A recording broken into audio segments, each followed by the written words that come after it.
healthy.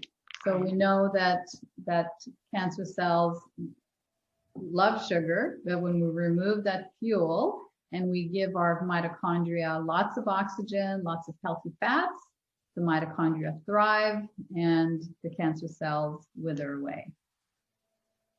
Exactly.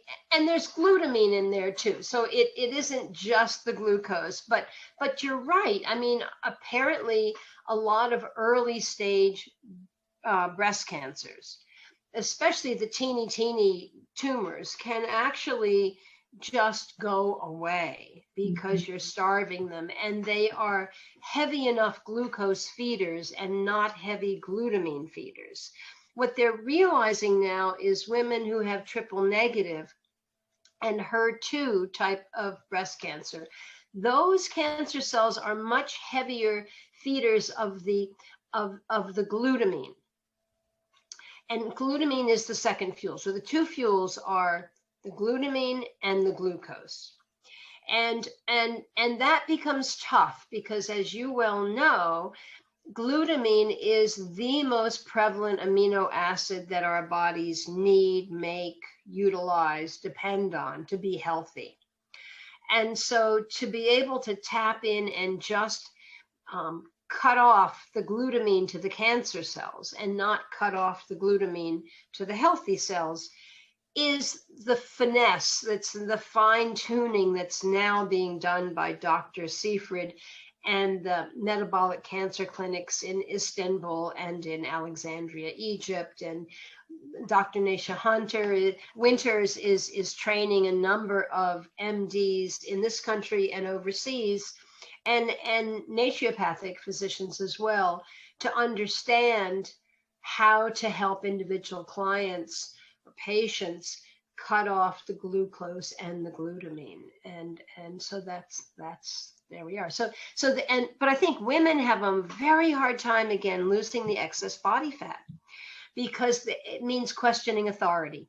Mm-hmm. And they say, well, the food pyramid says my oatmeal's good for me. I'm supposed to have 7 servings of the grains a day. So I'm having the Ezekiel bread and they're not losing weight.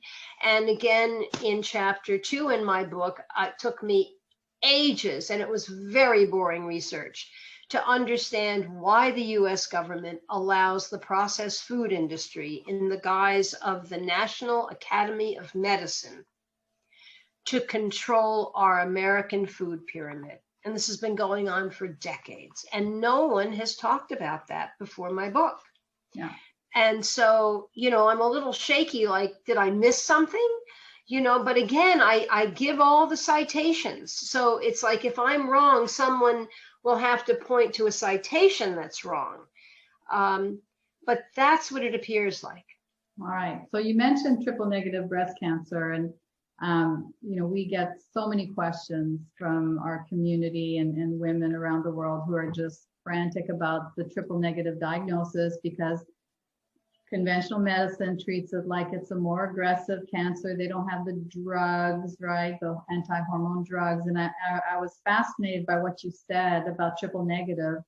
Triple negative cancer cells are actually mature estrogen positive breast cancer cells. All breast cells have estrogen receptors. All breast cancer cells start out with these receptors. So I never understood that about triple negative breast cancer. Right. So it's very fascinating.